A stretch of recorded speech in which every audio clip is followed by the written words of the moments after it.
You've seen the cartoons, right, where the AI is telling the surgeon, oh, whoops, I'm sorry, you're right, it was the other kidney. My apologies, right? It's too late. You can't trust technology like that, particularly in times when you're trying to make really important decisions quickly. I was supposed to be an accountant. I kind of had done that a few times in my career, but I've been more the techie accountant. If you go to the definition of shadow IT in a dictionary, it's got my picture on there. I started working for Nestle. I was a graduate with Nestle down in Pakenham in Victoria, so 30 years ago or more. And back in those days, we didn't have computers. They weren't mainstream, so I was actually learning on mainframes. So my first couple of years, I only knew about mainframes. And being a bit of a nerd, I was coding on computers that like Amstrads and those sorts of things back in the day, pre-Windows, even learned on PC-DOS for that old. I don't think I've ever heard of that computer before.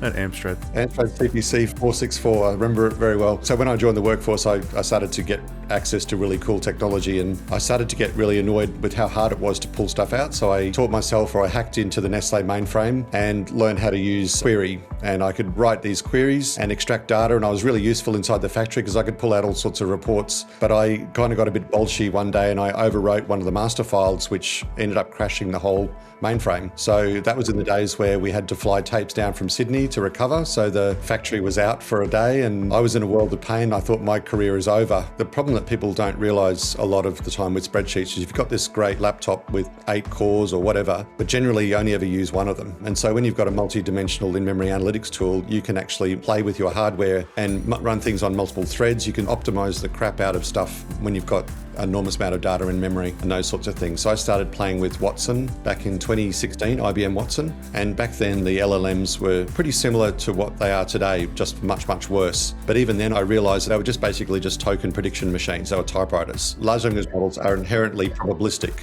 They're inherently probabilistic. And the problem is in business, you don't trust an employee who gets things wrong 10% of the time. So you can't have a probabilistic decision-making engine in business. You need it to be deterministic. But the actual architecture of LLM is inherently probabilistic. And that's been one of the most biggest paradoxes in my career. I've been an accountant who hates spreadsheets. It's like a pilot who doesn't like flying, right? I mean, it just feels like so weird that why would this guy hate the tool that everyone thinks is the only way to do that job? My vision is, and I do a lot of work obviously with Apple stuff, is I think once the M5 Ultras come out, what I think you're going to see is a lot of rise of local clouds. So you're probably going to find organizations that might string M5 Ultras together and effectively behave like a cloud, but totally on-premise hardware. I really see there's going to be a big shift away from data centers back to, let's call it local clouds rather than big data center clouds. Data is a military target. I don't know if I want our business data to be held in something that someone might bomb or terrorist attack. I think if you have the choice, every CFO I've spoken to have given the choice would much prefer to run everything that's confidential and sensitive on local hardware that they can control. There's a famous drawing that I like to talk to people. If you Google it, how do you draw an owl? And it's 2 steps. Step 1, you start with 2 circles. Step 2 is complete the rest of the owl. And I feel like that's what we're doing with vibe coding. It's like